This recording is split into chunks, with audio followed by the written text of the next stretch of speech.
So, Angela, would you like me to begin with the true or false game? Sure, absolutely. I don't even remember what we talked about, but that's okay. All right, let's try. It's time for True or False on Be Green with Amy Live. Answer true or false to Amy's questions in the comments below, and Amy will ask our guest for the expert answer. Okay, we're just going to do one true or false question today about exercise so we can get right into all these fun things that these ladies have ready to do for us. So, Angela, true or false, you're going to tell us the answer, but first the Green Warriors are going to type in their guess.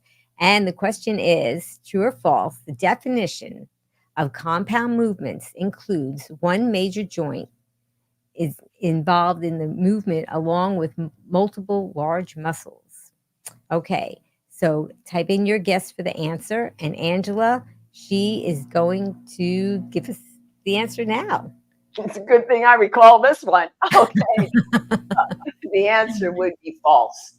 So the reason why I really wanted to do this type of presentation is because it's very comprehensive, meaning that is what compound movements are.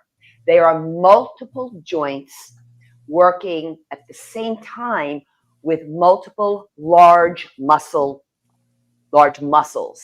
And to add in the element of food. You know how many times I get asked, well, I don't know what to eat after I train and all this stuff. And I'm like, we got to do something about this. We need it to be comprehensive. And that's why I reached out to Vicki, fell in love with her work beforehand. And I had to kind of drum up the nerve to do it. And that's why I reached out, because I said, the time has come for people to understand you must look at the body as a whole, not as these different parts. Yes, we can train the different parts, but how about incorporating movements that involve a lot of the body at one time, because that's what we do in real life. And then we want to give it the nutrition to support it. But not only the nutrition, the taste, the flavor, all of this is involved. Excellent. Thank you for giving us that wonderful answer. And we're going to do a few more shout outs. Gina said, hi, Amy, Angela, and Vicki. Greetings from Ottawa, Canada. My favorite exercise is dancing. Oh, yes. I love dancing, Gina. Yeah. Isn't it? You just have to find something that you like, and you're not really thinking that you're exercising at the time. And that's so important. And Karen, greetings. Oh, okay. Hi, everyone from Tulsa. And she's amazing too, Karen, the way she works out. So is Gina, so is Deborah Barr. The way they all work out, it's just phenomenal. They figured out their own approaches, which is just fantastic. And actually, when I watch them in the lives, or I hear them, or see what they write, that informs my work. So I so appreciate when people share what they do, because it informs what I'm going to pick and choose to do and how I do it. Mm-hmm. Yeah, yeah, because you have quite a variety of exercises that you've done on your YouTube channel, and you've brought to my YouTube channel. And so there's something for everybody, and they'll find something if they just look through. I have a playlist with all the workouts that you've done so far, and this one will be in there too. So should we get started, Angela? I guess so. Vicki, you ready for me to go? I'm ready. All right. Can't wait. Look at Vicki, because I'm just going to put Vicki, first of all, I'm going to put her on solo just so you guys can see she's getting her kitchen ready. So stay tuned, because that's coming up next. Okay. All right. And then we'll just start with Angela. Go ahead, Angela. Thank you so much. Thank you both, Amy and Vicki. Yes. So today's presentation is all about compound movements. What did we just say? They incorporate multiple joints along with multiple large muscles simultaneously. Therefore, it is a total body workout. But what you're not going to see today is particularly isolated type movements. So when I say that, I might mean like a bicep curl or a certain type of tricep exercise where really only one joint is involved. But when it comes to the muscle work, well, it's never just one muscle. So I always say that exercise is never reductionist. And that's why I want to look at the body as a whole. And so get ready for the ride here today. I do also want to preface this with compound movement workout sessions. They're not easy. They're not. They require effort. So I just want you to be aware of that, but we're going to incorporate all these different aspects into it. So the accessories we're going to be using today will be a sticky yoga mat. You can see my workout bench behind me. Now, is that absolutely necessary? No. When it comes to laying down on the back, you can do the exercises on the floor on your back. You can also lie down on your bed, but I will also be showing them upright as well for that, for option for those of you who can't get down to the floor. Also, we'll be using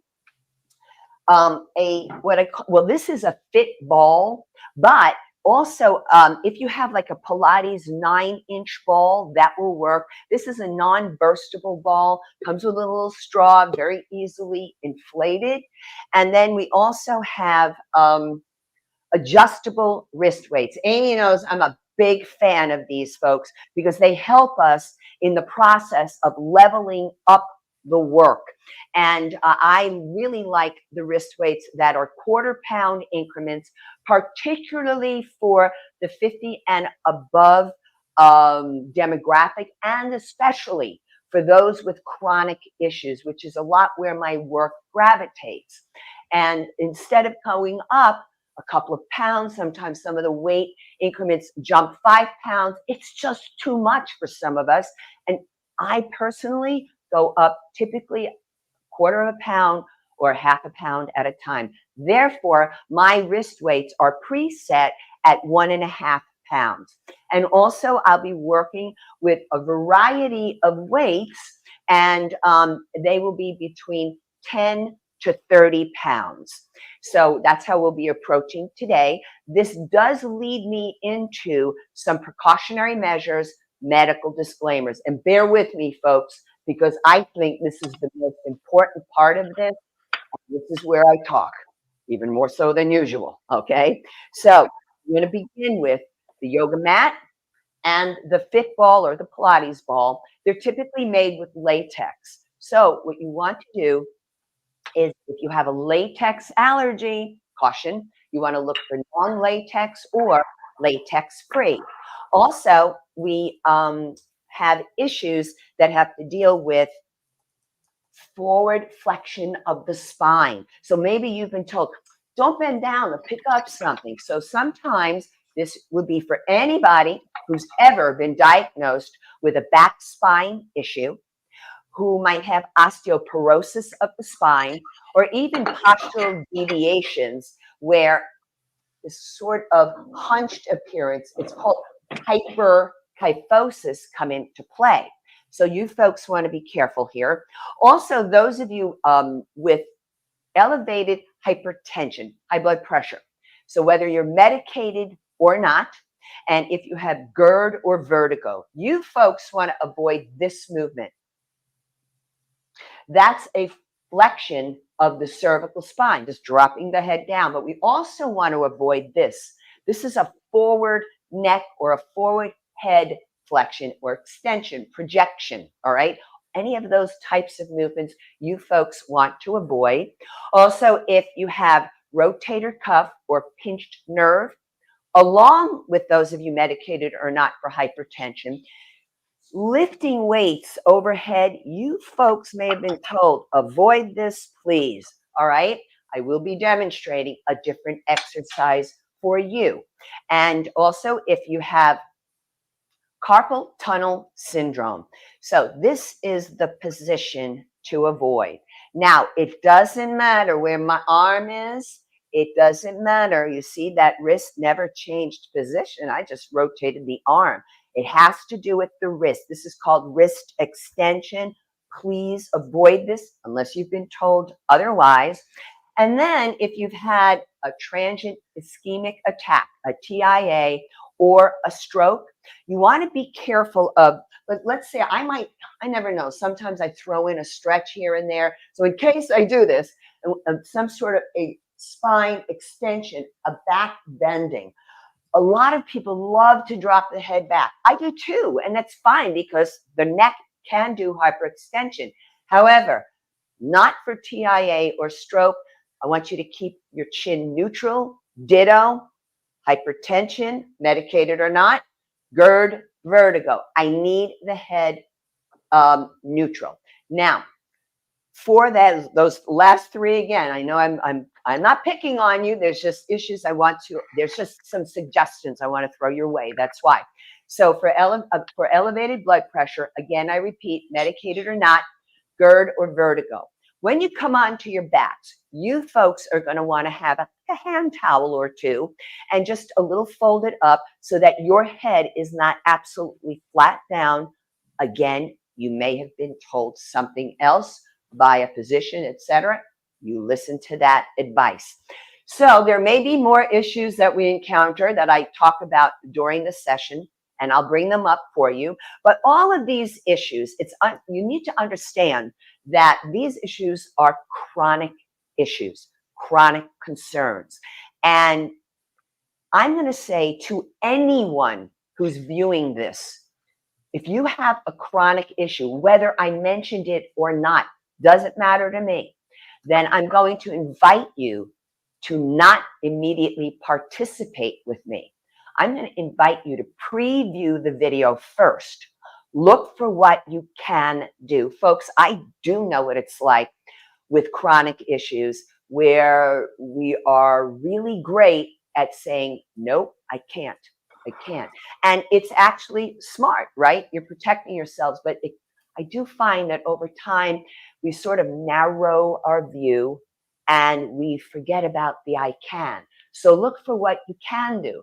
Now, this said, if you are still kind of like, I'm not sure if I can do this workout, then I would invite the medical healthcare practitioner who knows your body best to preview the video as well, and then help you make an informed decision. It's all about informed decisions. It's not about second guessing. We don't want that. So a little bit more along the lines of compound movements.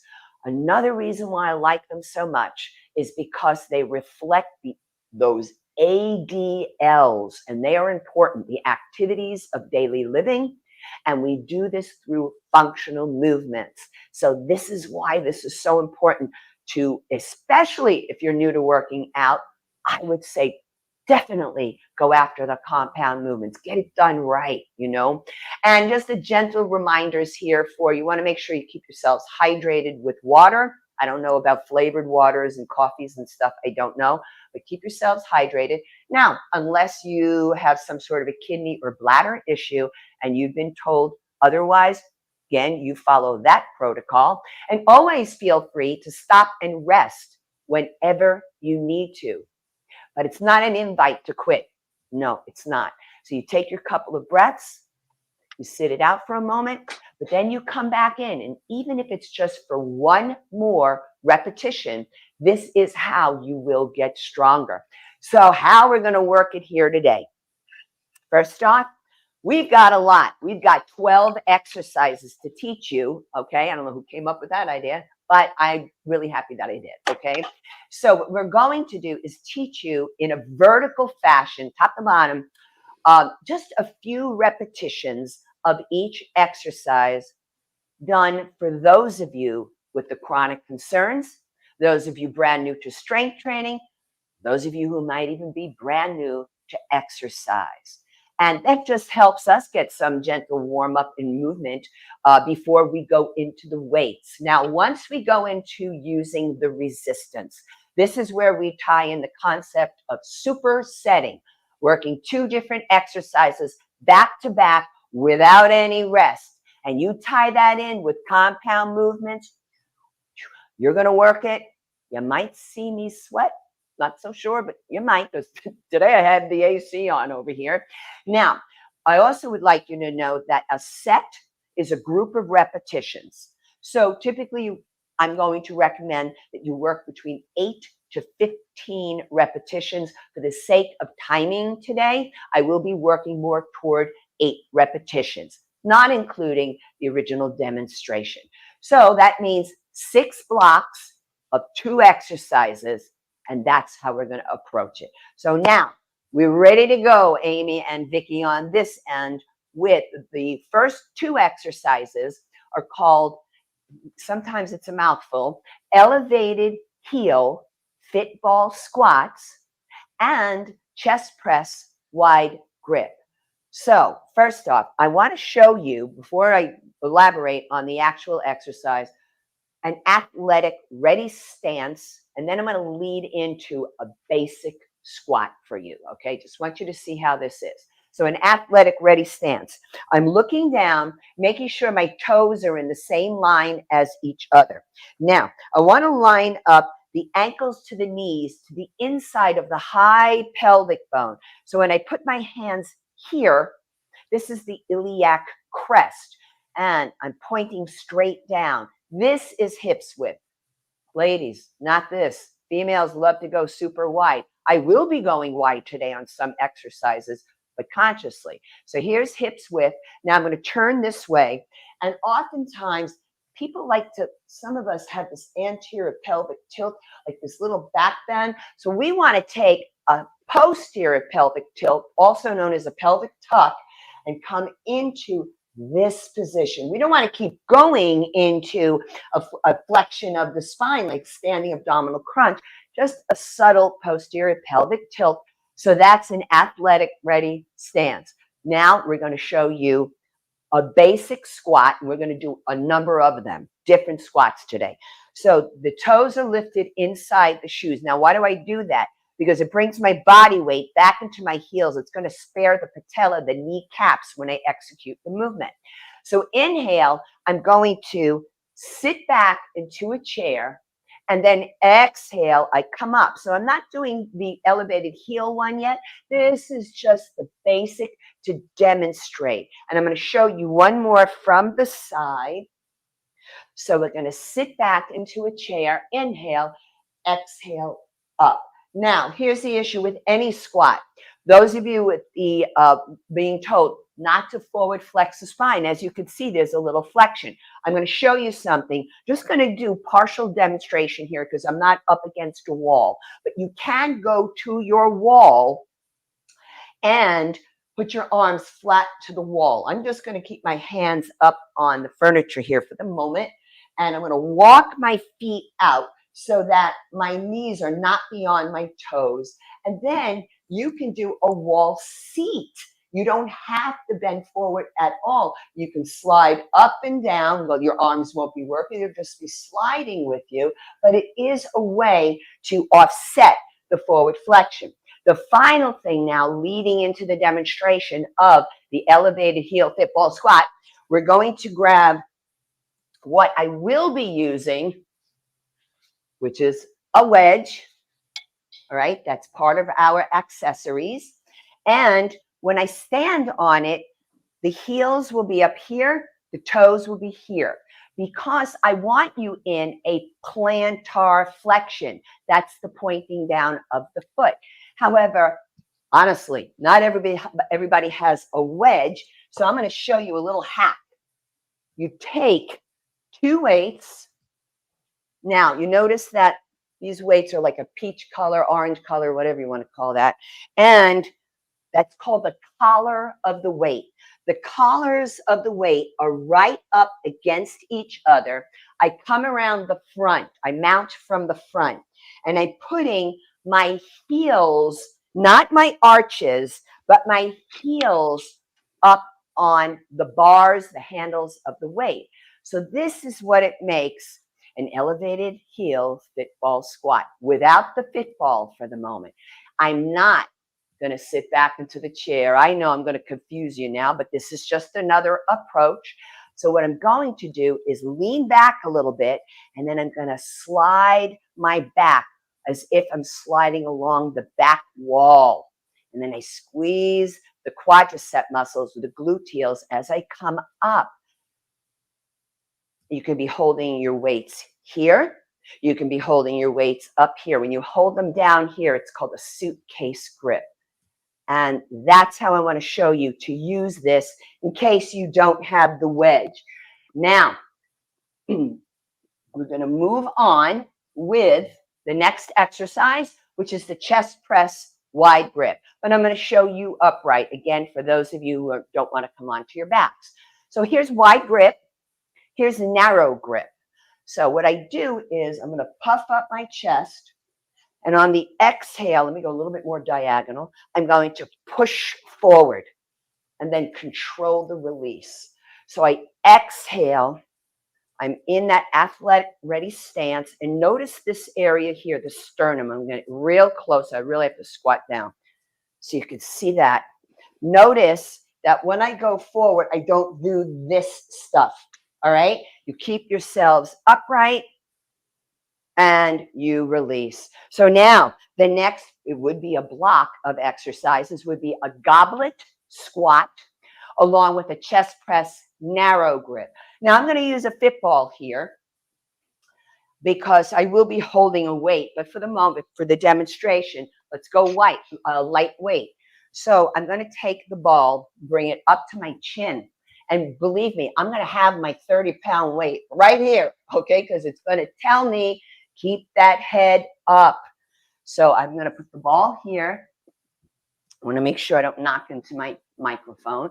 And I stand a bit wider. And I sit back into the chair. And I come up, pelvic tuck at the top. Inhale, exhale. One more.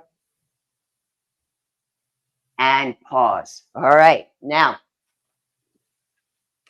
we have the chest press with the narrow grip. Same concept as before, but now hands differently. And when you're on your back in particular, those tricep muscles will very much come into play. We have the pectoralis muscles here. We have the anterior deltoid, the front shoulders as well, and those triceps. One more, and release it down. Now, next block will be sumo squats, along with, this is a mouthful, bilateral, means both sides at the same time, bent over, back row, narrow grip. So anytime you hear a bent over in the exercise, we already know those with the issues for not forward flexing that spine, it's not for you. So I'm going to demonstrate this exercise upright because you'll still get the scapular area to work. So the first one, sumo. You think about those sumo wrestlers. They stand wide. Now you can do something here, and I'm going to show a movement. I want you to pay attention. Those of you who are medicated or not for hypertension have pinched nerve or rotator cuff muscle issues. I'm going to demonstrate an arm position you're going to do instead of the one we'll be doing with the weights.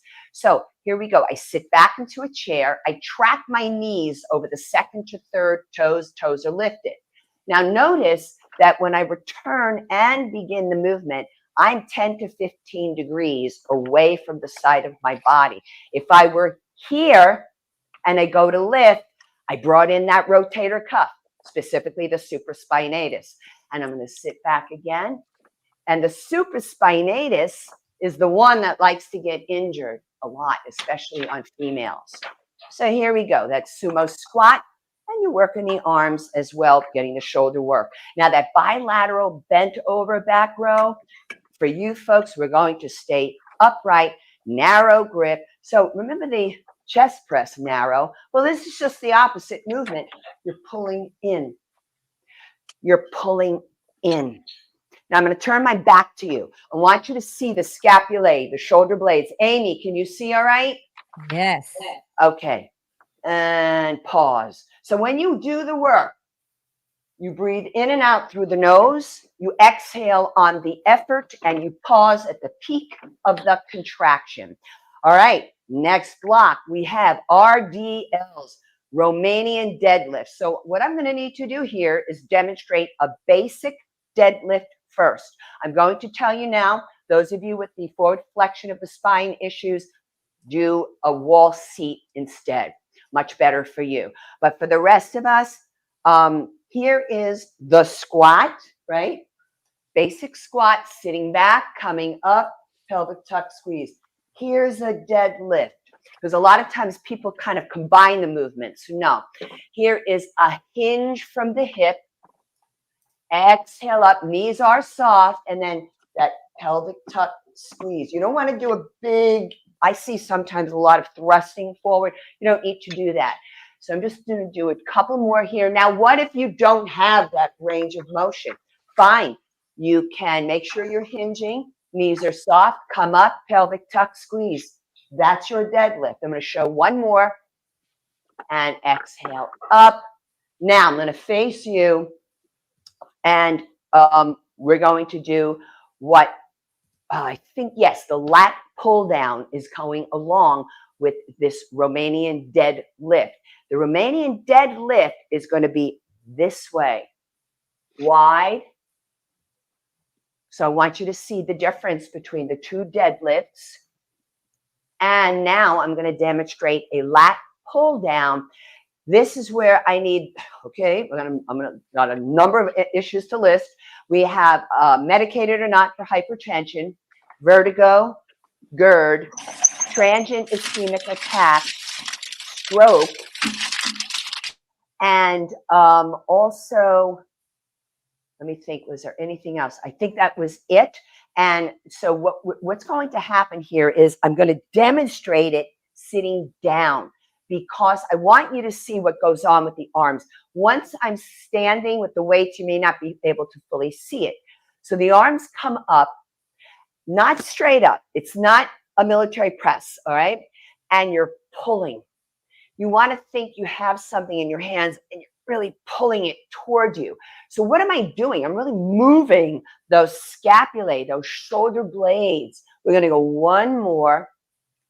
And lower down. Now, for those of you with the issues I mentioned, pardon me, you can do that back row. You can do that instead. Now, let's see. Excuse me.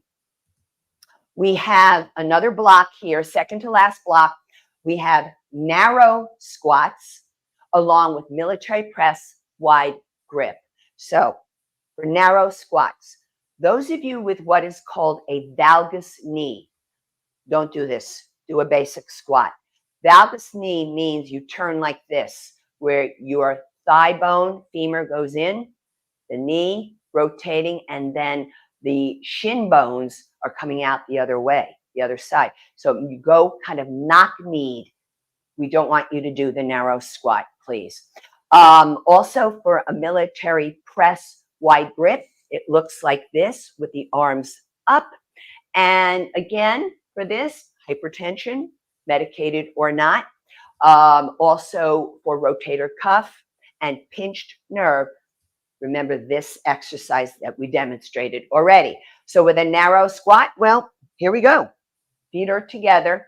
And you're going to notice that when your feet are wider apart, you have a broader base of support, you feel like you have more balance.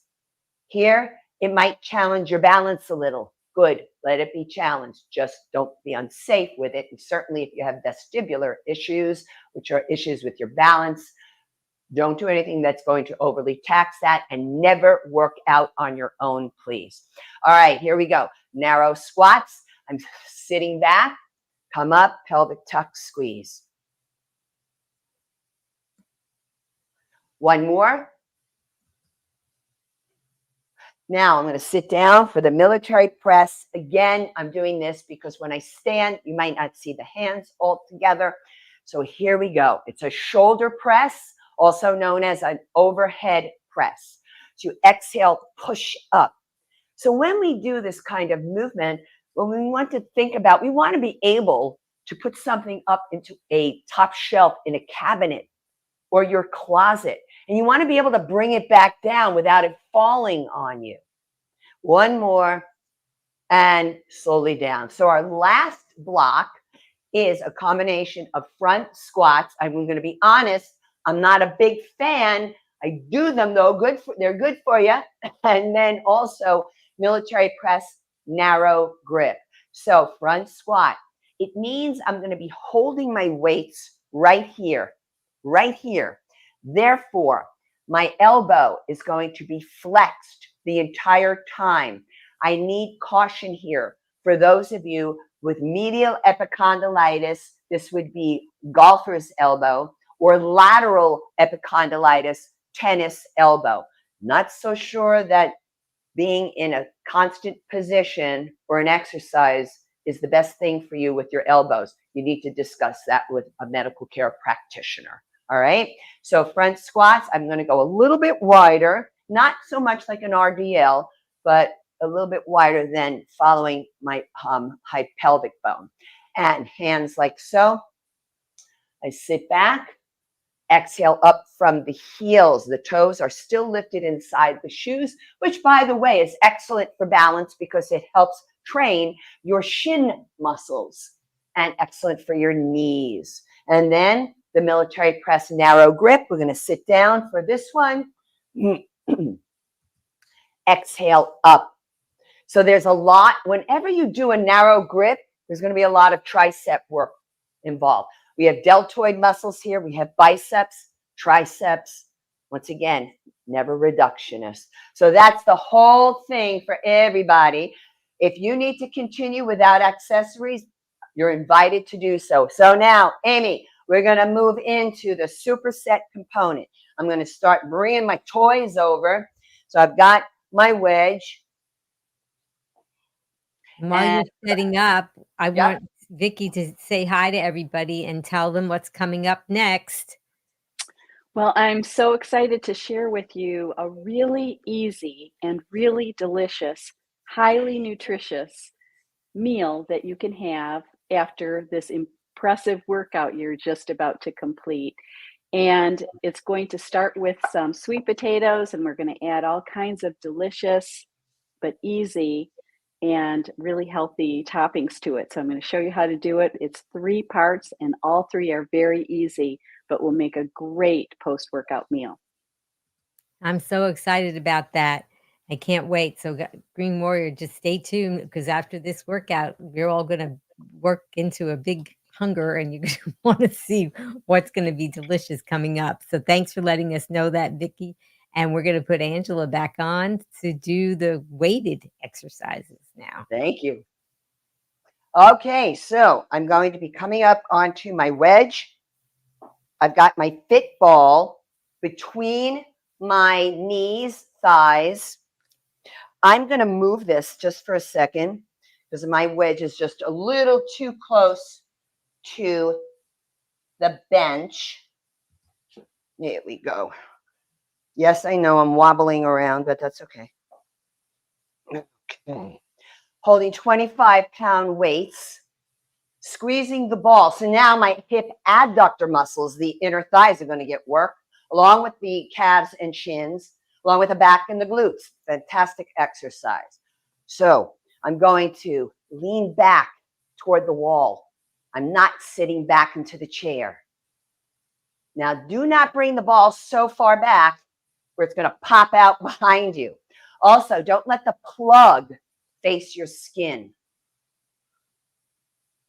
Every time I come up, I squeeze the ball, my quads contract, my gluteals are working, the belly button is pulled in. Inhale down, exhale up. 2 more. 1 more. Great. I'm going to set the weights down for the moment. And then I'm coming onto the bench. Let me just clear this out of the way for the moment. The wedge. And I'm going to come into my chest press wide grip with 18-pound weights that I've got preset. When you mount, make sure the weight is on the thigh. I'm going to carefully roll down, arms out. Puff up the chest. We don't want a collapsed torso. Exhale up.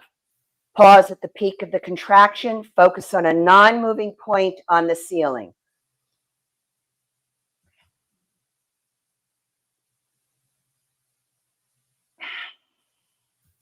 I get quiet when I work.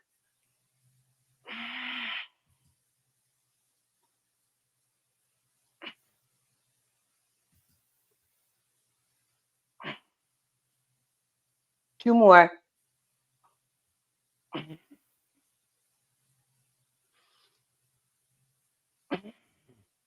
Now I meet thighs to weights, weight to thighs to roll on up, set them down. Now here's where the superset component comes in right now. All back to back. And the beauty of it is you actually can get the work done in less amount of time this way. Notice I mount from the front. I don't step over. Okay.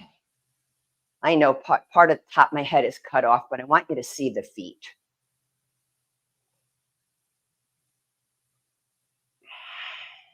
You will see me adjusting my real right arm. You see it as my left because I have a winged scapula that makes the shoulder drop forward. So I have to put it in place.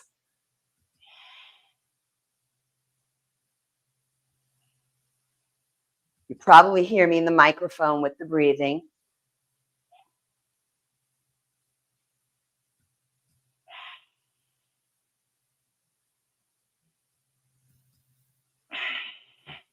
One more. I'm going to waddle on over here to set down the weights, get them out of the way.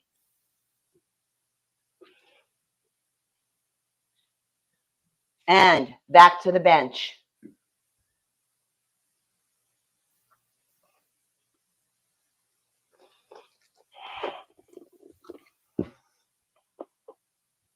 Weights to thighs. Careful when you roll down. Now, some of you with back issues might want to put one foot up on a bench or both feet.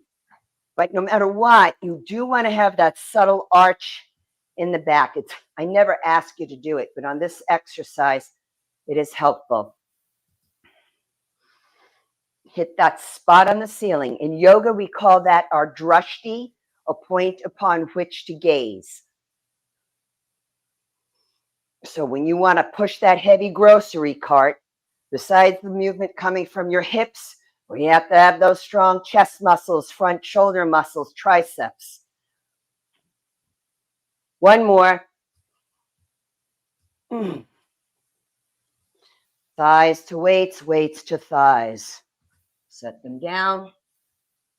Okay, first block is done. Second block is going to be goblet squat with a chest press narrow grip. Here we go. So I got my 30-pounder over here. And give me a moment to lift her here and get myself set. Okay. I'm going to go wider. I got to watch the microphone. Yeah, I know I'm playing here, just getting myself set. Here we go. You know I hit the bench, so I'm going to step forward a little bit. Toes turned out, feet even. There we go. I cleared the bench.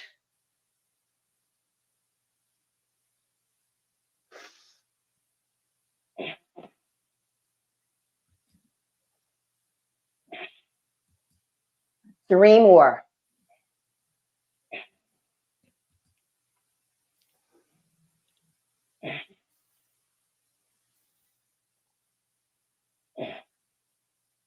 And I'm going to bring it on over to set it down.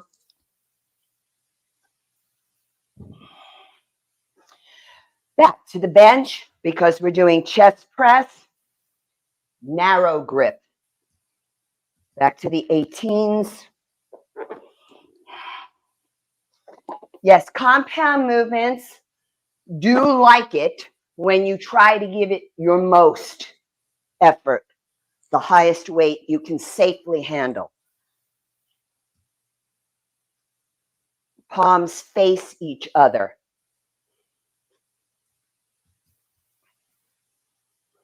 Just making sure I have that little arch.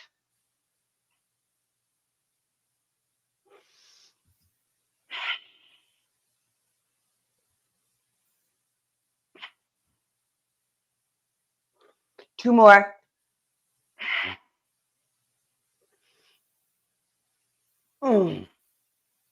You'll hear a little bit of some sounds coming out of me. Back to the goblet squat.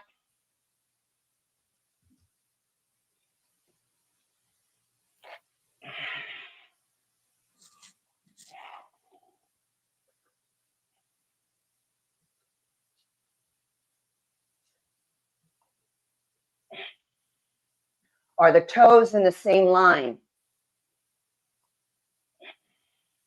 Are you sitting back into a chair? That's why I actually like doing it standing in front of the bench.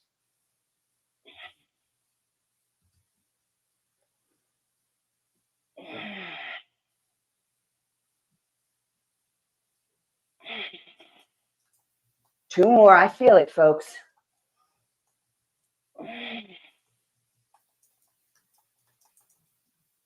I'm going to set the weight down.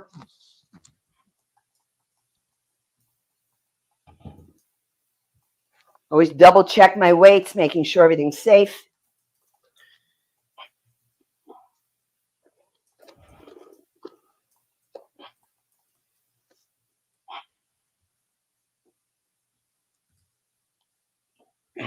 Narrow grip.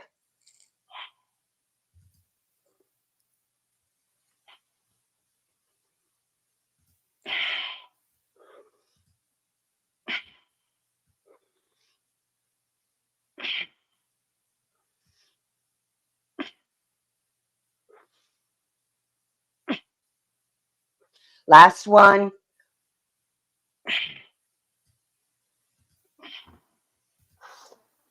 And that block is completed. I'm going to set my weights down over here now on my rack. Amy likes my rack. Amy got my rack. Okay, what is next? We have sumo squats with the bilateral bent over back row, narrow grip. Remember, those of you with the spine flexion, please be careful. So I'm going to grab my weights for this first. I'm going to set them on the bench.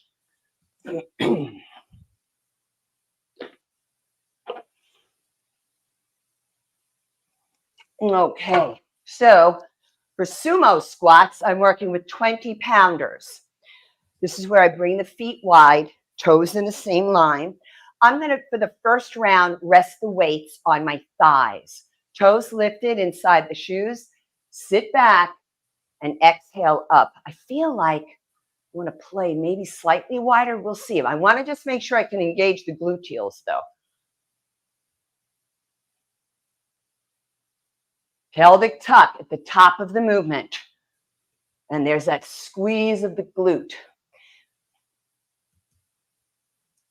I love this exercise.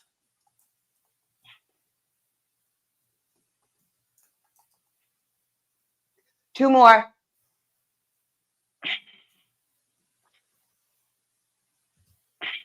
Why do I emphasize so many squats? Because, folks, basic activities like getting in and out of your car, up and down from a chair, and frankly, up and down from the commode can become an issue later in life. We don't want that to happen. So remember the other row where you're standing up to do it, those of you not flexing the spine. For the rest of us, here we go. These are 15-pounders.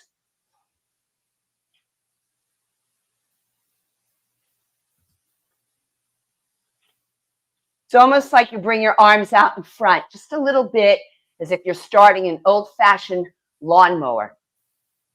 But that would be unilateral, one arm at a time. Last one. Okay, back to sumos. All right, now the sumo I'm going to do this time is I'm going to bring the arms out in front. Basically, weights real close to each other, if not touching. And here we go. So I have to bring my feet a little wider, but not too wide where I can't feel the glutes contracting.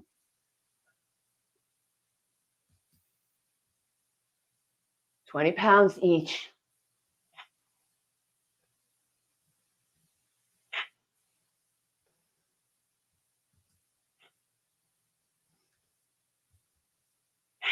Last one.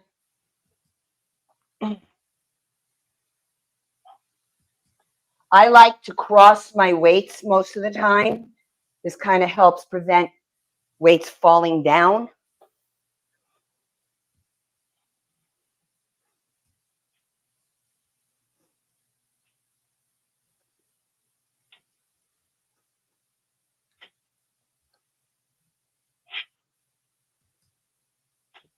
Belly button in, my friends. Belly button up and in.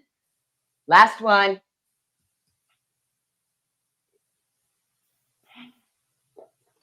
Okay, next round, next block of exercises would be the RDLs, Romanian deadlifts, along with a lat pull down. So let me bring over another set of weights.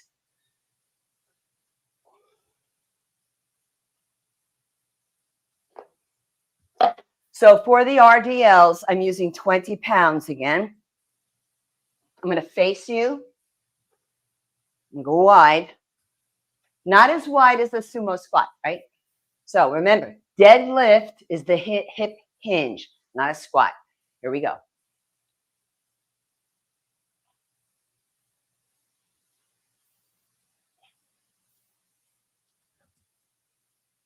Just double checking my feet. Now, why deadlifts? Well, folks, you got to bend down and pick up something. I want you to get up without getting hurt. So it's hips, glutes, thighs, back muscles, abs, arms working, a lot of stuff. Last one. And let me set them down. Lat pull down, I use 10 pounders.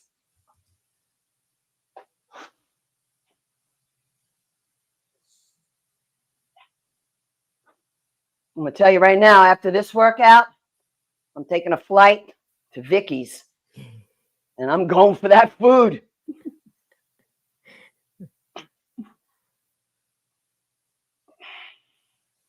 Two more.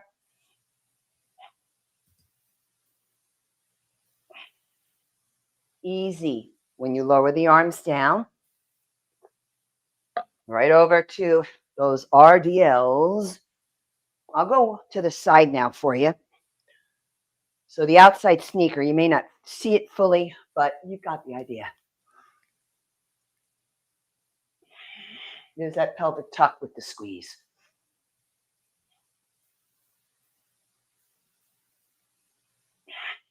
Now notice I have the head up, correct?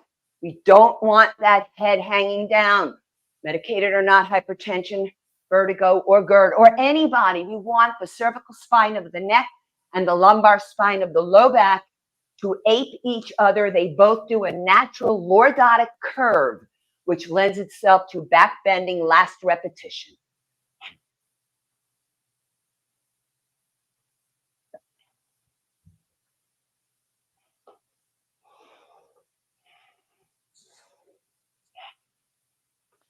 And just so Vicki has an idea, we have 2 more blocks, and that is it. A little bit of stretch, and the platform is yours.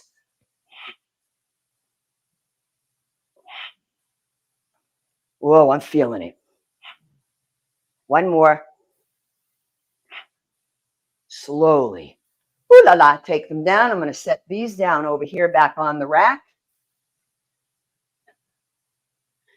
Okay, yes, you can hear the breathing changing now, folks. The heart rate's going up. Okay, now we're going to do those narrow squats. Yeah, just double checking the weight. Yeah, narrow squats with the military press wide grip. Who doesn't do narrow? Valgus knee for sure, okay? So back to the 20s. I'm lifting the toes inside the shoes. I better go a little forward so that my push doesn't touch. Okay, toes up, arms back. Sit back and come up. Do not let the weights go forward here, folks. Keep them back alongside the hips, not wandering out in front. I'm really keeping those legs together.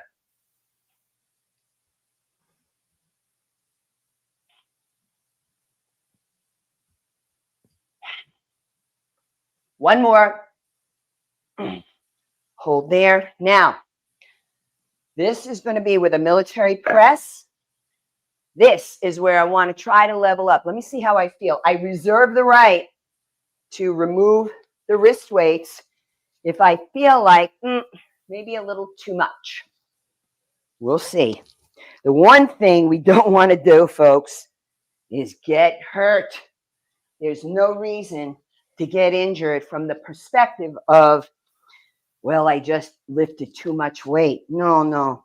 Follow your instinct. Follow your body on this stuff. Okay, so I have 16.5-pound weights here.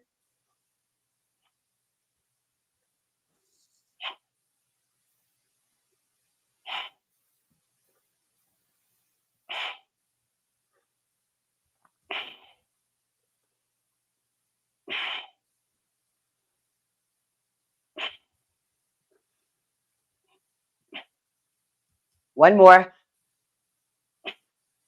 Right. Rest when needed. Do not quit. Okay, I'm going to try something.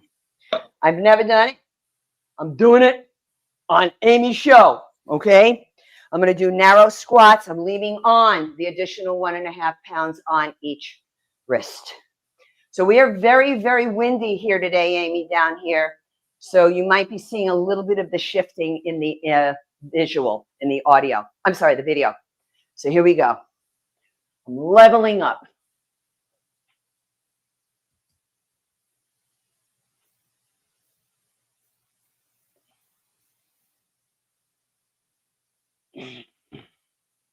£21.5 on each side.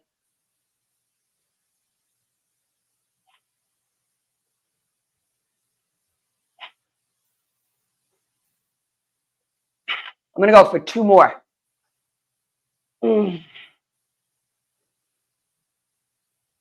Oh, we'll set these down. I'm not going to use them anymore.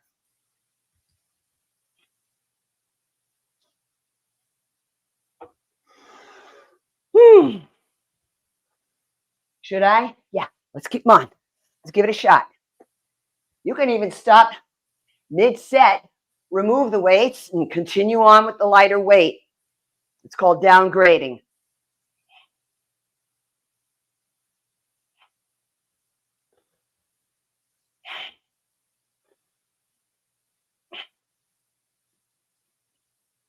Oh, gosh. 2 more.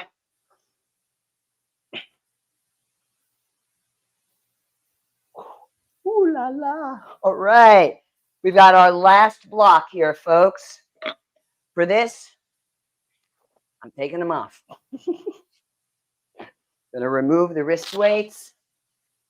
Wrist weights are washable. You remove your weights, you can wash the cuffs. Anything that's preset gets skanky, folks. It's going to get moldy and stuff from your sweat. All right, last round is going to be front squats with the military press, narrow grip, right? But remember this one, those of you who need to use that as an alternative. Okay, right now, my least favorite. I'm going to bone up in my head here, get my thoughts straight. Here we go, holding 15 pounds.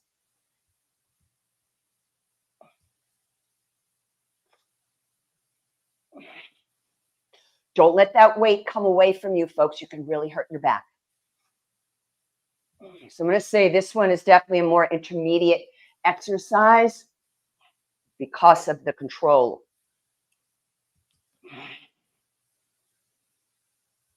Keep those toes lifted inside the shoes. 2 more.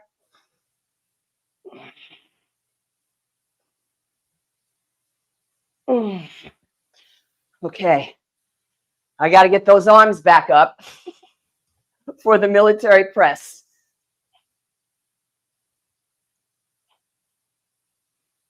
Narrow grip. For me, harder.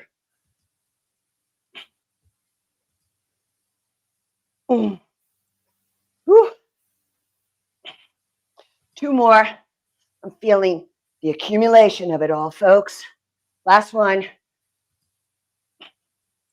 Okay, I'm going to give myself a moment. Come back into the final round here, the final sets. So front squats, boom, here we go. Toes lifted.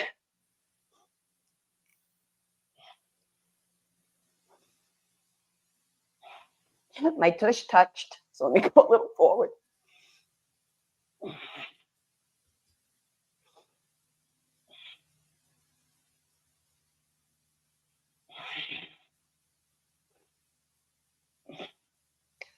Two more. My heart is beating, folks. Okay, I'm gonna give those elbows a moment.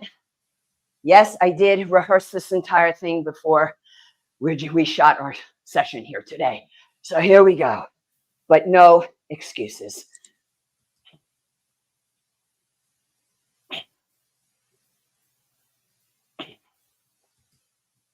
Come on. You got it. Last two.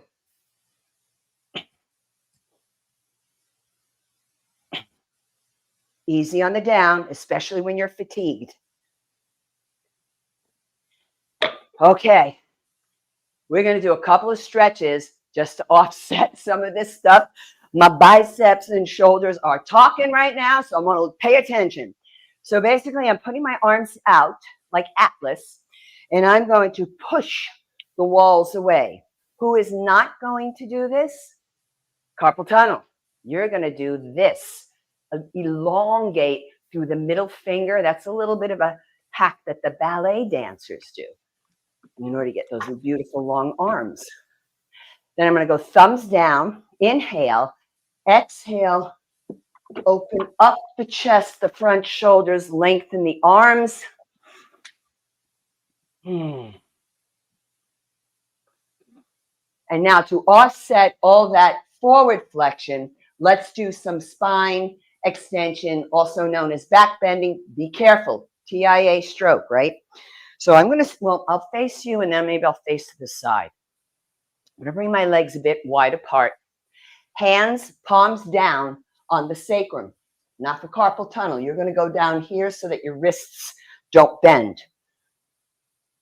Now I'm going to start to slide the sacrum, that flat triangular plate at the small of the back, down toward the heels. Does it slide? No. I just like that as an image. Roll the shoulders back.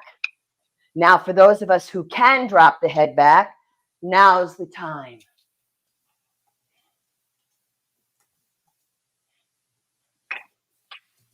And if you want, you can also do it straight leg, where you're lifting up on your kneecaps.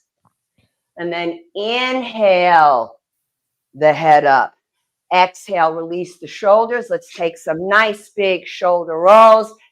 And that's what we've got for you today, Amy, on strengthening and nourishing for life. Thank you, ladies. And get ready, folks, for a spectacular recipe. Simple but delicious, coming right up. Yay. Oh my goodness. I always do on the replay. I watch it on the replay and I do the exercise with you, but I do the warm-ups and the gentle stretches and it feels so good. So Good.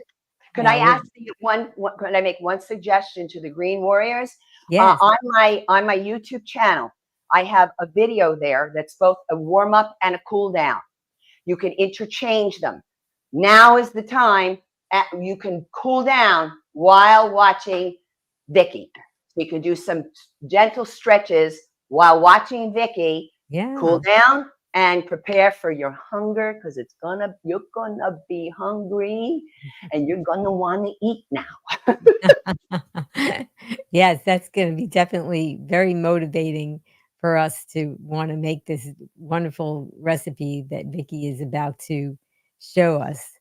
And before we dive into Chef Vicky's post-workout recipe demo, Green Warriors, I'm curious, what's your go-to post-workout meal or snack that helps you refuel and recover? Share that in the comments with us. So now we're going to get ready to replenish your energy levels with Chef Vicky's nutritious creation. And we're going to fuel up and feel amazing together. The recipe is going to be in the show notes. And we're also going to later talk about Vicky's wonderful book, the Plant-Based for Life cookbook. And you guys need to get a copy of this because it is a wonderful cookbook, and you're going to see example of what she can do right now. So, and we're also going to be doing, stay tuned later on, because we're going to having that giveaway that I'm going to tell you more about for Dr. Tayer's Open Heart book. And that's going to be available for you guys to join and try to enter at my Be Green with Amy Facebook, Instagram, and YouTube. And I'm going to post that in the show notes and on all those platforms so that you can find more details on how to participate and join us in spreading the word and spreading the knowledge. Okay, so we are going to give Vicki her full screen here so you guys can watch. And if you have any questions for Angela or Vicki, type them in the comments and we will ask them later on in the broadcast. Okay, Vicki, we're Absolutely. ready. I'm so excited to share this with you. And my goodness, Angela, that was so extremely impressive and inspiring. And I too am going to I did a little bit, just kind of moved my body along with you in some of the notes that you were giving us to keep in mind. And I also will be replaying it and doing it along with you. So exciting. So after you do a workout and you are hungry and ready to refuel, what do we do? There's so many questions about the proper way to refuel after a great workout. And there's lots of different ways you can do this, but one of the ways, what I'm going to show you today, is using powerful foods that are just extremely high in nutrition, all of them very low cost, very budget friendly, but extremely nutritious, very filling, and easy to make. And so here's what we're going to do. I'm making for you today roasted sweet potatoes with beans and greens. And it's going to have a lot of flavor, a lot of fiber, and be very satisfying. So the first thing that I do is to take as many sweet potatoes as you like. My recipe calls for 4. That just seems like a nice place to start because you can have 1 or maybe 2 today, depending on the size of your appetite. And then also, or maybe only a half, again, depending on the size of your appetite. But then you'll have some left over to put in the refrigerator for several days in a row so that after your workout, you won't have to even bother, if this is called a bother, because again, it's really easy. But you'll be able to have some food on hand, ready to grab after your workout without any negotiating about what is the right thing to eat. You'll have it all handy. And I think that's one of the keys to making this lifestyle sustainable, is having good, nutritious food available. So this is something you're doing as a kindness to yourself to have this ready. So here's how we prepare it. I took 4 sweet potatoes, approximately the same size as each other, and I put them in the oven at 400 degrees for approximately an hour. Depending on the size of your potato, it could be maybe 50 minutes if it's on the smaller side. It could take an hour and maybe 15 minutes, kind of depending upon the size. What we're looking for is fork tender, so that your sweet potato will allow you to insert a fork once it's ready and fully baked. So we have 4 that are now already baked. And what I do is scrub them first. I take the potato and just kind of scrub it clean in the sink under running water. And I chop off the ends, which tend to be a little too fibrous for me. And so then after that, you don't really need to do anything. You can just stick them into a roasting pan. I use a scan pan for this, but you can really use any kind of pan you like. And that's just so that any juices that might leak out while this is baking for about an hour will not drip through to the bottom of your oven and burn. So they're going to all stay in a pan that is easy to clean. So I'm just going to take one of these lovely potatoes, These other 3 I'm going to set aside. And we're going to work with this one potato now as we prepare. We can do all 4 of them at once if we wanted, but I'm just going to get this one ready for us to enjoy right now. So while I have this potato, imagine it's coming straight out of the oven. We're going to give it a couple of minutes to cool. I just actually prepared these right before our broadcast so that they were ready to go because it takes about an hour. But while this is sort of set aside and allowing itself to cool, we're going to prepare our greens. So the first thing that we do is take a large shallot, 1 or 2 of them, depending on the size and your taste buds. And I'm just putting this on an induction burner. Normally I would prepare it on my stove. And I'm just going to put this on saute. So I'm starting the shallot. A shallot, for those of you that don't use them, is actually just kind of a small, it's in the onion family. It looks like this. And we just are going to take off the ends like you would a standard onion that you're more familiar with, and then peel off the onion, the shallot skin, and then just chop it up. Just dice it or slice it, whatever you like. And then on top of this, without anything fancy, I am simply going to put the contents of 2 packages. They're 12 ounces each, but it actually doesn't matter how much they are. You can use as much as you like, of frozen greens. So this is a very budget-friendly choice because frozen greens are usually quite inexpensive compared to fresh, and you get quite a bit in a package. So I'm using 12-ounce packages. I put gloves on just so that I can reach right into my frozen spinach. You could use kale or any kind of mixture of greens you want. And I'm just pouring the frozen greens right over that shallot. So, and I'm using my glove here just so that I can reach right inside and scrape out the rest of this so that I'm not wasting any, and that way it's pretty clean inside and I'm getting all of these greens.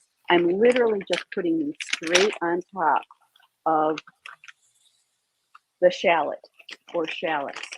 And by the way, if you can't find a shallot or don't have one, you could use an onion.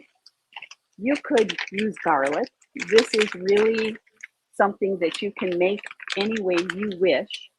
And in case you're wondering if you don't want to use frozen greens, you certainly can use fresh. There's no reason that you can't.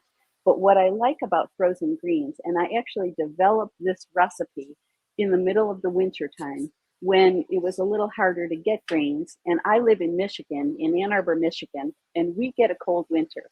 And we do get some harsh weather. And there are days that I'd rather not go out into a road that maybe is slippery with ice or something like that. So I like to have lots of choices in my freezer of frozen vegetables and frozen fruits in case I want to prepare something like this and have it handy for all kinds of uses. Because now we're going to let these greens and the onion, the shallot actually, begin to saute, and I think I'll turn it to brown to kind of speed up the process. This will just take a few minutes.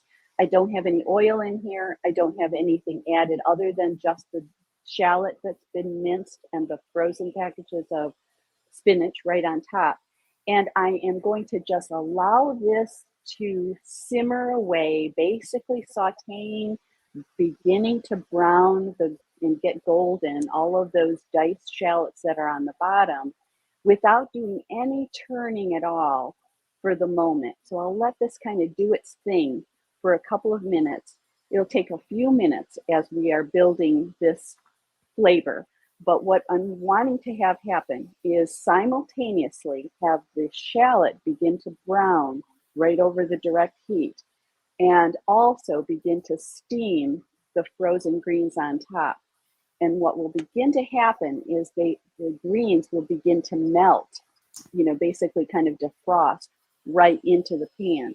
And that amount of moisture that's being released from the greens begins to provide all the moisture that's necessary for us to make sure that our pan does not burn and that we don't need to add any extra water, most likely. Now I do have some handy, water on deck here, just in case my pan begins to run dry before everything feels cooked.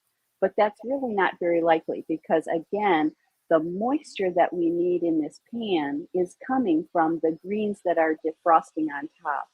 And so when I begin to suspect from the smell of the onion, of the shallot, that it's beginning to brown, I'll start to flip it, and then I'll start to keep it going to some extent.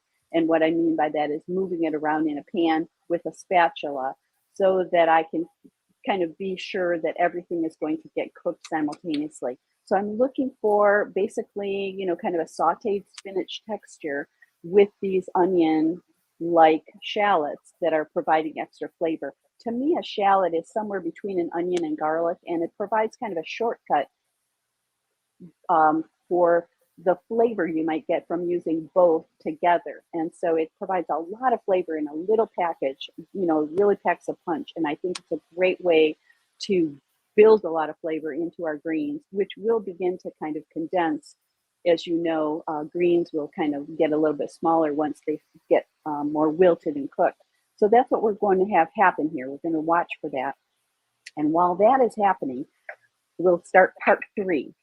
Our longest waiting time right this moment, of course, it would be normally the sweet potato, which takes about an hour, but that's all ready for us. So we've set that aside. But we'll be watching those greens to get ready. And now I'm going to start a second pot, just a little saucepan. And I'm putting into the pan 1 can, a 14-ounce can of black beans that I have drained and rinsed. Now, you could use any kind of bean you want, but black beans have lots of wonderful antioxidants, and it's one of my favorites. So I use black beans as kind of a go-to. You could also, in case you're wondering, make your own beans from scratch if you choose. But I'm building this very easy meal with some conveniences because I think that makes it doable. And now I'm taking half of a cup of salsa. So I like to make sure that my salsa that I get doesn't have any sugar in it or any added oil, but you can use any kind you want. Mine is just vegetables and vinegar and some spices.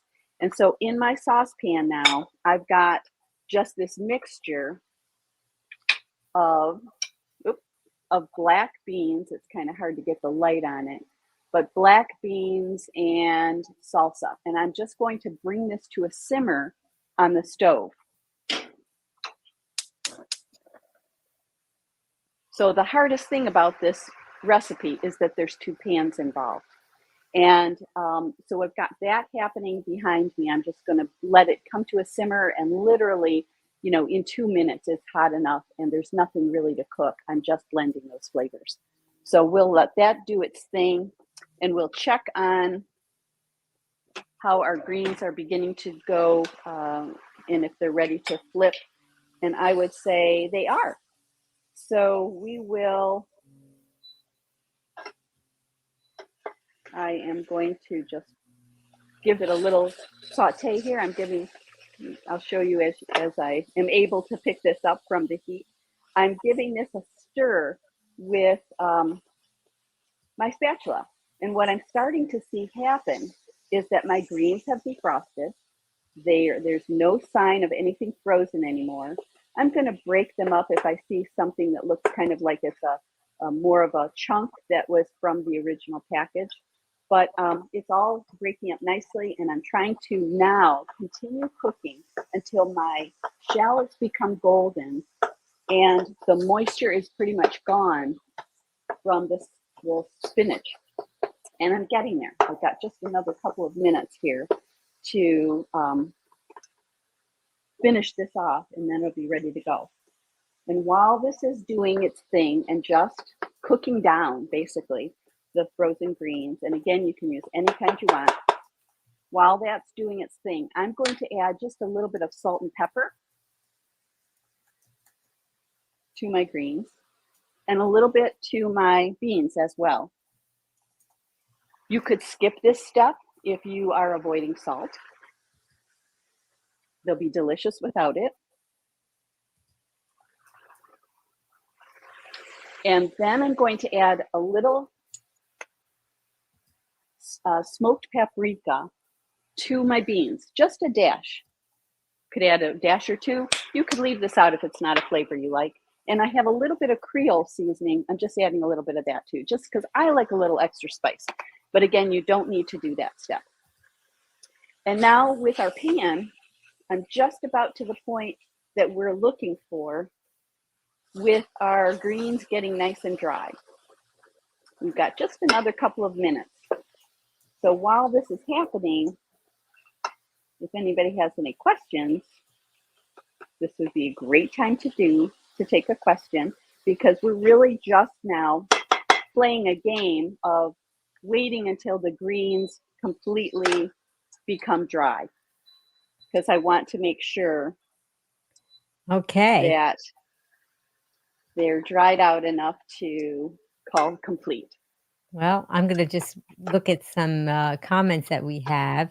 Oh, Sid Notter's in the house. Hey, Sid. Hello, she said friend. earlier, she said, I'm finally here. She's been here for a while, but I just want to acknowledge, hi, Sid. And let's see. Oh, let's see if we have a question. We're going to go. Oh, I was asking. Oh, Sid said Vicki's cookbook is incredible. Make sure to get a copy. Oh, yes. That's so kind. Thank you so much, Sid. Yep, it is. It's a wonderful, wonderful book. And we're going to talk more about that a little bit later. And let's see, what else do we have? So our beans are done. Okay. And so that's how quickly this comes together. I mean, it takes no time at all. It's faster than if you went to a drive-through or something. You know, we've got our beans with our salsa and a little bit of salt and pepper and a little bit of smoked paprika, and it's ready to enjoy in any kind of way you might want. I'm sorry, I didn't mean to interrupt you, Amy, because you had some questions coming in, right? Oh, no worries. Yes, I did. Let's see. Sid wanted to know, does Vicki ever cook with Hannah yams?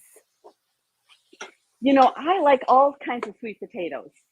So yes, I do like those, but I will say that the ones that are just the standard ones that are just orange inside, I love them. I love the purple ones. I love the white ones. I like them all. But the Hannah yams are the white ones. Is that correct? Jersey yams, they're sometimes called. And they are delicious for, I like them in desserts actually as well. But my very favorite, my husband actually likes them. So we do use those. I like them all. But yeah, just the orange ones that are actually usually the least expensive tend to be my favorite. I find them very, very,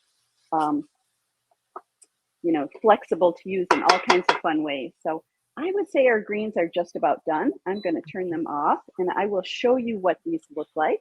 And then we can take some more questions. And then I'll put this all together and assemble it for you. But I just want you to see what the pan looks like. It's just all cooked down into just onions and spinach.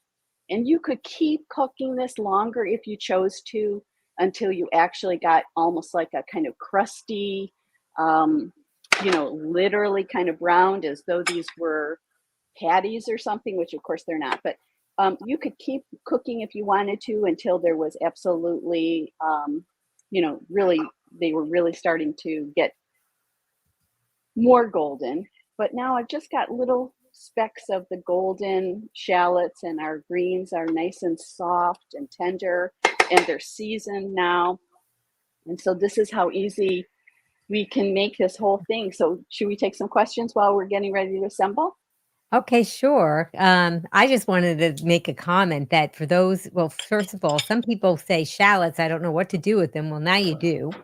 And it's not scary just because it's not a familiar thing to, oh, wait, let me put you in a full screen. So that's a shallot, everybody. That's a shallot. And I love to have these on hand. I buy usually like 3 or 4 at a time. Sometimes you can get a bag of them. But I find them so convenient to have when I don't feel like chopping onion and garlic at the same time for something super quick. Maybe I'm making a tofu scramble, or maybe I'm putting together a quick burger, or I use them a lot with my homemade pasta sauce, like a marinara sauce, because it's so extremely flavorful. A little goes a long way. I might have used, quite a bit of onion. I just think it's a super powerful flavor. And so I love using this with any kind of frozen vegetables. I actually use this sometimes with frozen cauliflower and 1 package of spinach. So I used today 2 packages of organic spinach, but you could use any kind of combination you wanted to with this idea of 1 shallot, some French style cut green beans, some riced cauliflower that you can mix and match. They're all great. But today we're just doing the greens and the beans, and I'll show you how fun this is to put together. So now I'm just taking a fork and using my fork to kind of mash the sweet potato so that it's ready to enjoy bite by bite. And so we've got our potato, nothing fancy. It's just plain old mashed sweet potato right in the skin. And then we'll add our toppings. So I think you can add this in any order you like. I'm just going to take some greens, and the more the better, because it's delicious and it's so good for you. So a nice big pile of greens. We could be kind of thinking of this as maybe taking about 1/4 of whatever is in this pan and putting it on one of the potatoes, since we have 4 of them. And then we can take 1/4 of this can of beans with the salsa and put that right on top as well. And now we've got a super easy and very nutritious post-workout meal. We'll just top it with a little bit of fresh cilantro. And we have a delicious, healthy meal. Oh, beautiful, beautiful, beautiful.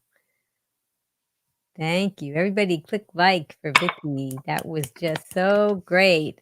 I love the shallot, and I love Green Warriors. Tell me in the comments, has it ever happened with you where you put something when you were in the grocery store and you put it on that conveyor belt for the checkout person to scan or whatever, and they would go and they look at it and they didn't know, they wouldn't know what it was, and they would have to ask, and so, Yep. and you wind up telling them. So now you can put shallots on there and say it's a shallot. That's right. That's right. You can put shallots on there, and you can enjoy shallots anytime you want in all kinds of things. And I love how much greens you put on there, because so many people say, "How do I get all these greens into my Well, you can steam them the way that you did, and you infuse them with so many delicious flavors too. I'm Right. salivating. Right. What's so nice about each of these foods that we created together, we've got 3 separate mix and match foods that together make a really powerful food, but each of these is a power food.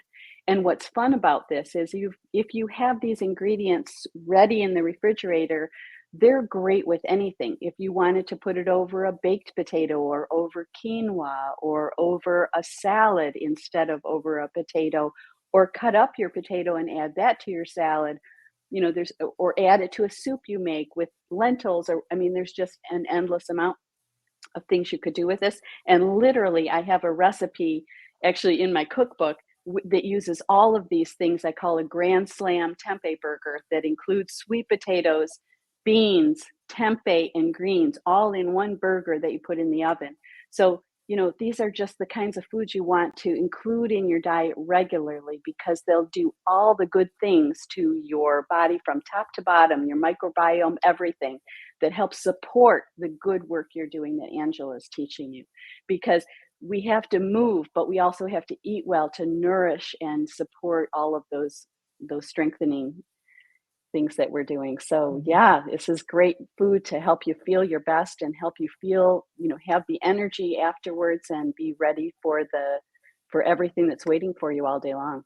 Yeah, and all those things that you prepared, they're delicious warm, but they're delicious cold too. So if you were They in a hurry, are. you could just grab them out of the refrigerator and eat them just like that. You wouldn't have to even warm them up if you didn't have the time. Absolutely. And if you wanted to put these on top of an Ezekiel tortilla to just grab a quick, burrito filled with all of these delicious, healthy, fillings, what a wonderful way to take care of yourself. So when you take the time, and it wasn't much, right? We just did this whole thing in a very short time. When you take the time to have food handy that takes care of you, you're giving yourself the best, hug you can to show that you're worth taking care of, because it's the most important thing we can do. Yeah, and that's why I'm glad that both of you ladies are on today because self-care is very important. And Angela showed us the wonderful exercises that we could do for self-care, and you showed us this wonderful recipe. And sure, things like these take a little bit of time, but this is how we care for ourselves. And I always think about how before I adopted this lifestyle that I would go to a restaurant and sit there with a beeper. And sometimes I would think in my mind, if I was home, probably could have made this food already. You could have eaten by now. And I haven't even gotten to my table yet to order. So That's it's right. really not that much time when you think about if you think It's about not the that much other. time, and Yeah. it's such a big savings because the foods we just talked about, this is a meal that you could put together in probably, I'm just thinking, under $10 easily. Yeah. For 4 meals. So, the packages of spinach, I think, are maybe under $2 each. Mhm. Beans is about 79 or 89 cents, maybe $1.19 when it's organic. This is just really inexpensive way Right. to take care of your body. And almost always that's the case when you're getting real food. It's the processed foods that cost a lot to buy in the grocery store, the stuff that we're not doing ourselves any favor when we, put those into our body. If we think of this as medicine, this is what we need to be our best. So, Absolutely. Gina said those greens would never make it to my plate. I'd eat them all right out of the yeah, pan. I have to say that that's the case for me too. This is the kind of thing, I may not make a full meal of it, but this is what I would eat first for breakfast, lunch, and dinner.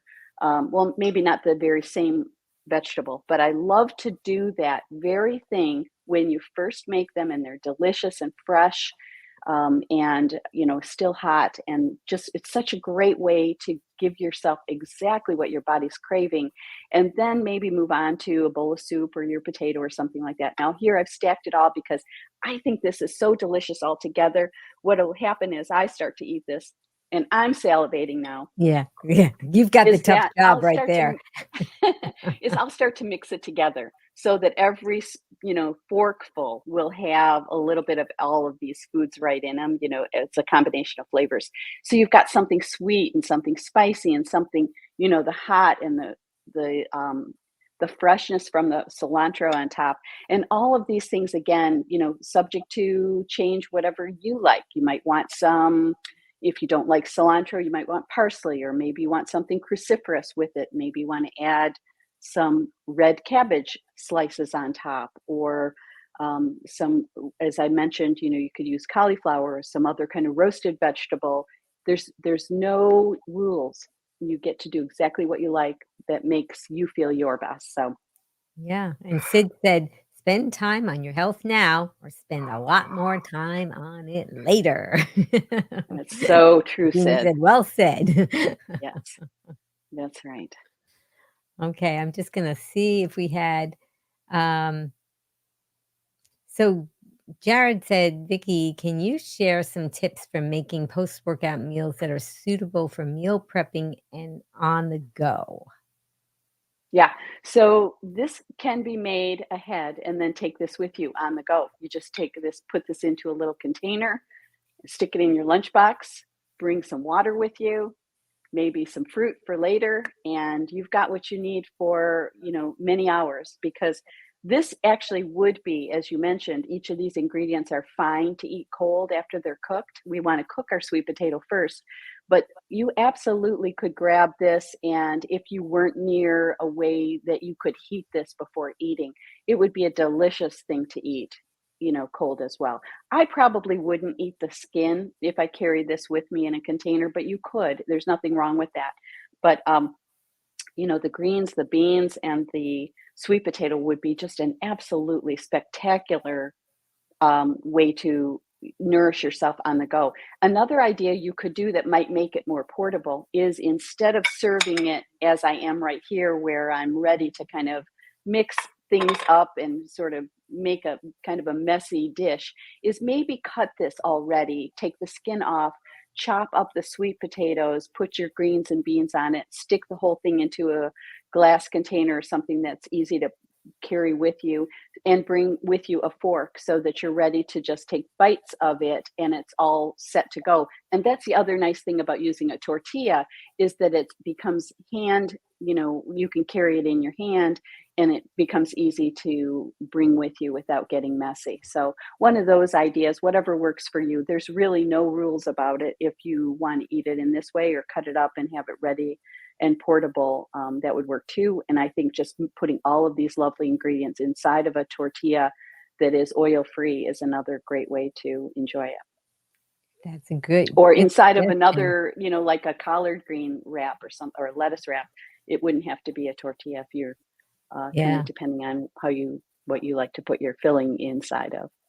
Yeah, Tim Marie Hagenberger has been on the show a few times, and she calls those vessels. Yes, absolutely. That's right. We use this lettuce wrap as a vessel. We'll use it as a vessel. Really That's clever. right. Tim Marie's right. And Infinite Love and Gratitude said, Angela and Chef Vicki, how lucky are we? Two of my fave plant heroes. Oh, Thank my you, goodness. Amy. Thank you, Infinite Love and Gratitude, for those kind words. Yes, we're Thank all you so much. lucky to have these superstars together, which that takes a lot of doing, but they managed to make that work out. Okay, I think we're going to switch it over to see if anybody has any questions for Angela. Let me just take a look and see in the comments here. Okay, so I'm going to switch you guys off a little bit so we can see. Hi, Angela. We're both saying, "Wow, how do we get to Vicki's kitchen?" I'll tell you, I am so hungry, and I'm just like, you just had that workout too. Yeah. I'm moving next door, Vicki. I just am. Sid said, "I love Angela's new studio." And Vegan Knowledge, JJ. Hi, JJ. She said, love the workouts. So let's just see. Oh, and Sid wanted to know, would these squats that you were doing previously, would they also strengthen the pelvic floor? Typically, yes. But if somebody has pelvic floor muscle issues, you got to check. You got to check into it first. You got to get cleared, because so let's say a goblet squat, the one I had, the 30-pounder here, you're dropping lower. You're going lower on a goblet squat. So what can happen there is, if you've got pelvic floor issues, I would not try that yet. I would get clearance on that. So the thing is that oftentimes pelvic floor muscle issues, because people want to blame the exercise a lot of times. And I'm like, I question all of that, because I question what was the food years prior, what was the activity level years prior, was there any issues abdominally? So there's a lot of issues around that. But still, if you have pelvic floor muscle issues, yes, you too need to be able to get clearance on doing certain types, because I showed a lot of different squats today. Yeah. And so you need to find out what's appropriate. Is the sumo squat appropriate, right? Maybe the narrow squat is appropriate because you're not going as deep and the legs are together. I don't know. You have to find out for you, because the one thing that I've learned over the many years, Amy, with this is, I'm like on my 37th year, is that people might have the same diagnosis, but they express it differently. It's expressed differently in their bodies. It's not always the same symptoms. So that's why I never assume that it's going to be the same just because, well, all right, there's an exercise protocol that exists for this, and this. I'll just, toss out the concept of osteoporosis. So yeah, there is an exercise protocol that exists for it, but it doesn't matter. I don't know the specifics of how you're experiencing this. And you have to understand the symptoms. So really, That's not up to a trainer. That's not. It's beyond the scope of practice. It's beyond the scope of work. You've got to find out the answers from whomever is the medical health care provider for that person. So yeah, pelvic floor muscle issues. Sure, you can do squats, but can you do squats is really the question. So it's not about, well, what does the literature say? I don't really care about that. I care about you individually. Okay. Ben said, what's your advice for overcoming mental barriers and pushing through tough workouts? I don't know about the word pushing. I'm not sure actually what you mean by that. Now, I had a moment near the end of this workout. I was like, and did you hear me talking to myself? That's what I do. I just start, come on. And I knew there was only a little bit more to go, right? And so you kind of self-rev up. But Amy, can you put the question back up for me for a second? Would that be okay? Okay, sure. Thanks. So what's your advice for overcoming mental barriers and pushing through tough workouts? Just start. Just start. Let the movement, don't let the mind take over on that, because then, the mind it's got a lot of that kind of monkey chatter.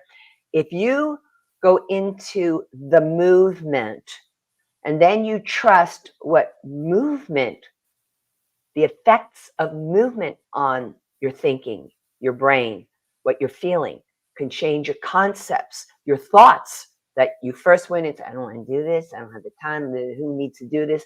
All right, let me just do a few. Okay, even if you come at it with that attitude, I'm telling you, the possibility exists because different hormonal changes take place, different neurological synapses start coming into play here, and could actually help you lift the perspective, lift your mood. I'm going to tell you something that's personal, but people know it. I was on psychotropic drugs for like 25 to 28 years.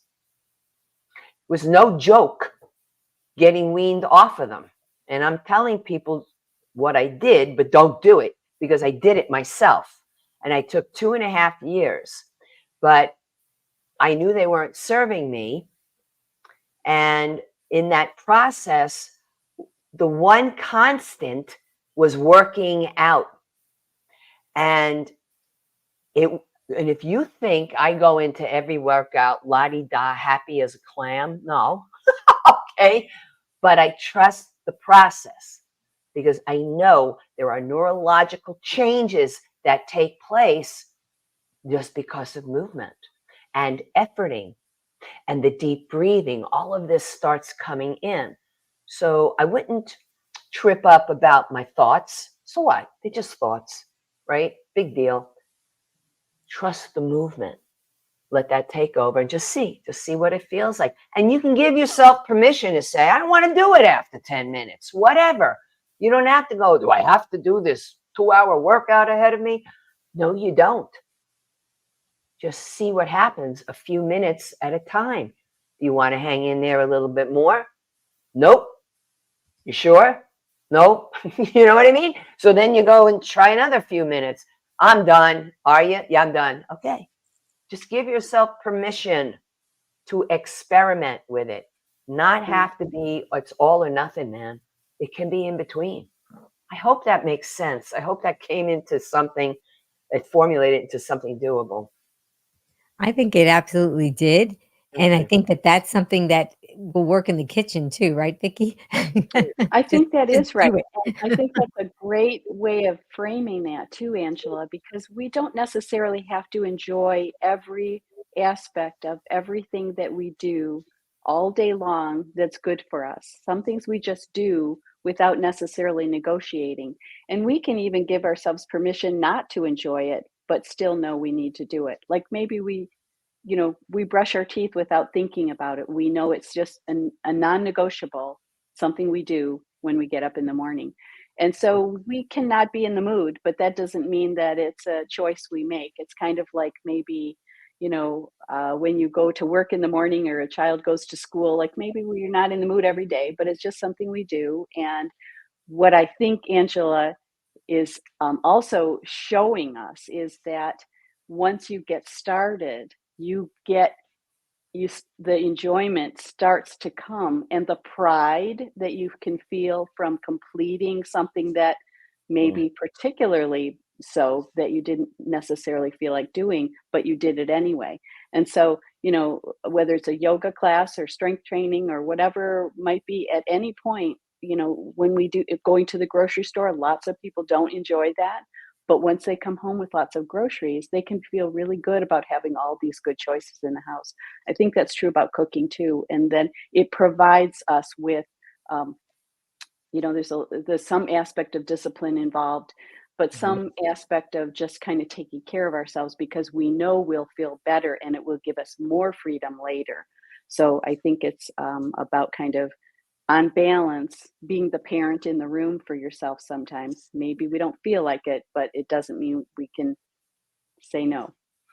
Well said. I like that. You both have a very good way of answering that question, and it's so applicable to cooking and to exercising and all the things that we do for self-care. And I hope that the Green Warriors that are watching are appreciating this. I know a lot of them gave their appreciation in the comments. And I'm encouraging you, Green Warrior, please click like to show your appreciation for what Angela and Chef Vicki shared with us today. And ladies, I would love for you both to tell us about what you do and how we can find you on social media. So why don't we just begin with Angela, and you can tell us, Angela, how we can find you. Okay, thank you, Amy. I really appreciate this. So if anybody would like to connect with me, you can always contact me by way of the contact form on my website. That's boomerandbeyondwellness.com. I'll repeat it, boomerandbeyondwellness.com. And I do, Amy had spoken about it at the beginning, I do offer virtual work as a senior fitness consultant with older adult, basically personal training. And I'm going to be 66 years young myself, so I am in the category. Yay! And also, I offer 60-minute sessions, and then I have, as part of my YouTube channel as well, we have full-length videos, and then also, I want to say 10, 15-minute videos where I have a series called Have It Your Way Workouts. And this is one workout, one exercise for 10 minutes, just a deep dive into it. And I do 10-minute sessions with people, because if you have chronic issues, oftentimes you're looking at a full-length workout and go, oh, give me a break. But when you have an opportunity to DIY, to just build your own exercise protocol based on how you feel at the moment in time, quite often you will do the workout, how many you want to do. You base it on what it feels in your own body at the moment in time. And then also we do this with virtual yoga, hatha yoga. The opposite end of the spectrum, I do prenatal yoga, which is kind of a nice balance.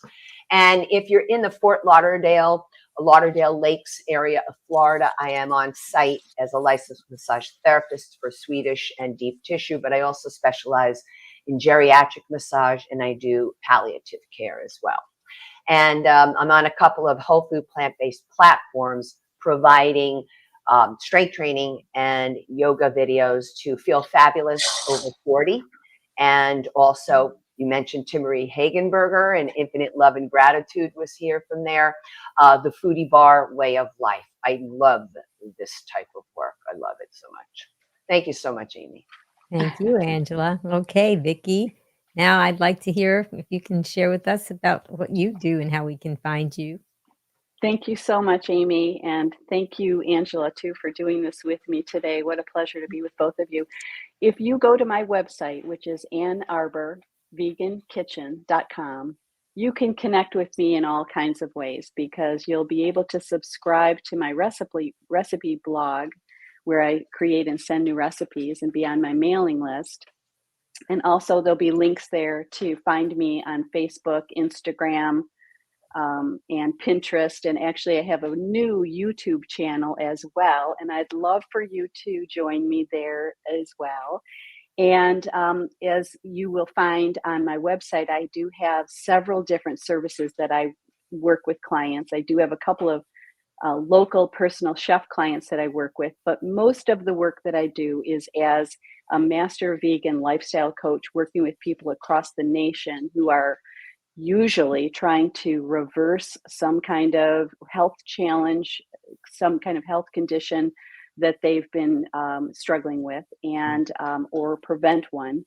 And so I work with people who are trying to reverse their diabetes, their high blood pressure, their higher cholesterol, trying to lose weight, things like that. So I work with them as they are trying to improve the way that they eat and overcome whatever obstacles are in the way, whether it's something in their social circle that's making it difficult for them to make the change, or if it's a lack of information or lack of recipes, or maybe just needing some help figuring out how to create the meal plans, all kinds of things. So there's no one size fits all for people who are trying to improve their health and move to a plant-based diet. And I do find that despite that, there's some universal challenges that many people face as they try to figure out the best way to navigate from where they are now to where they want to be. And so I want to be your accountability partner and help you get from where you are now to have the, all the energy and health that you deserve. So as a coach, that's one of the main things that I do. And I also teach people online, both large groups and organizations, as well as individuals, as well as some in person if you're in the Michigan, Ann Arbor area. But most of the work I do is online, helping teach cooking classes to groups of all sizes to help people have an understanding of how easy it can be to create healthy, whole food, plant-based foods in their kitchen. Wow. And both of you ladies just give such great support to your clients and people online as well. And so these are areas that people can definitely get a lot of support from both of you. And I want to give you both a heartfelt thank you to Vicki and to Angela. And Vicki, why don't you tell us what's your final take-home message for our Green Warriors? I think the message is just do it. We may not be in the mood every day, but we got to just do it. And so I think the more pleasant you can make it for yourself, put on some fun music, just do whatever it kind of takes to kind of work up to the point that this becomes something you do and become a habit. It's just a matter of doing it, kind of committing to doing it, getting the information that you need to prepare to do it, and then just kind of diving in and building some good habits. And there's lots of ways to build good habits, kind of stacking one habit on top of another. There's all kinds of methods. And in fact, that's something I help clients with too, as I'm sure you do. But I think the idea is that make it as fun as you can, but just do it. And so just start, like Angela said, just start. And then one foot in front of the other, just keep going. And reach out for help with all three of us if you need help to get there. Very well. Okay, Angela, anything you want to add for a final take-home message? Oh, well, that was fantastic, Vicki. It was just a beautiful response. And I, too, am just so thrilled and honored to work with you as well and to share the platform with Amy. Wow, the whole thing is incredible. I just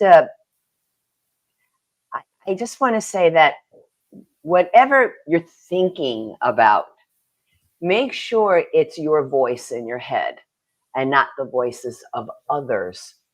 And in making these decisions to perhaps try the diet and try exercise, and just know that things change. And just don't quit on yourself, and take it a step at a time. And for some people like myself, I would just jump right into something. But for some others, that doesn't work, So therefore, when it comes to a workout perspective, then the manner in which I'm teaching the work, breaking it down without any equipment, because that could be way beyond where you are at the moment in time, is using bands, tubes, weights. It might be just too much for your body. just experience what it's like to move, concentrating on the movement, on what you're doing, staying focused on what you're doing, and understanding that you don't have to get injured, because oftentimes people with chronic issues, they shy away from working out because they've been hurt. Something happened and something was wrong. The exercise didn't work for them. So that's why you approach it with just simply doing the movement, and then gradually, as you feel ready, add on. Just find that why, because when you're thinking about doing this stuff, you're thinking about changing the diet, you're thinking about moving, it's coming from someplace. It's coming from, I had a whole bunch of whys that made me go, you have to get back to weightlifting. You have to watch your food again, because it scared me. My situations, they scared me, and that was enough for me, and it still is enough. I don't want to have osteoporosis again. Thank you very much. So it's either I do the work, eat well, or get that again. No, I don't want it again. So just try to weigh it from that perspective, but just make sure it's nobody else's voice telling you what to do or what not to do. Just come from an authentic place without pressure and experiment with what it feels like to move. Very well said. Thank you so much for that. You both have some wonderful words of encouragement for the Green Warriors. And Green Warrior, tell us, what are you going to remember from this awesome presentation from these two very talented ladies about exercise and about cooking and staying healthy? I want you to put that in the comments so that people who are tuning in later can see what they missed and what they want to listen for. And I wanted to also thank Just Tess Voice. She did the countdown. She did the promos. She's always doing things behind the scenes for us to make it more appealing to all of you. And Just Tess Voice, tell us who's coming up next. Linda Middlesworth is an 80-year-old vegan powerhouse who triumphed over cancer, heart disease, and obesity. As a Food for Life nutrition and cooking instructor for Physicians Committee for Responsible Medicine, Linda will not only share her remarkable journey, but will also demonstrate her delicious thumbprint cookies. Join us on Wednesday, March 6th, 3 p.m. Eastern, noon Pacific, on Be Green with Amy Live. We should call this the Friends of Angela show. I'm so excited to have her on, and you guys really need to, if you haven't subscribed, subscribe and click the ring the bell there so that you can get notified for when these wonderful broadcasts come on. But of course, most of all, I want to thank you, Green Warriors, for joining us today on our mission to prioritize healthy eating and exercise for a vibrant life. And I mean, your commitment to nourishing your body and staying active, it's commendable.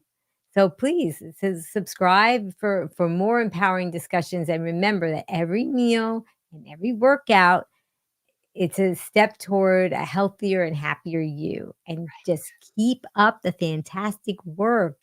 And together, we're going to continue to champion wellness in all aspects of our life. So thank you, Angela and Vicki, and thank you, Green Warrior. And Green Warriors, as a special thank you to you, I would like to, oh, yay. I love that. Thank you, Vicki. I'm going to put Vicki full screen. Do that again, Vicki. Celebrate. Yay. Okay, here we go. Okay, there. That's for all of you, Green Warriors. Thank you, Vicki.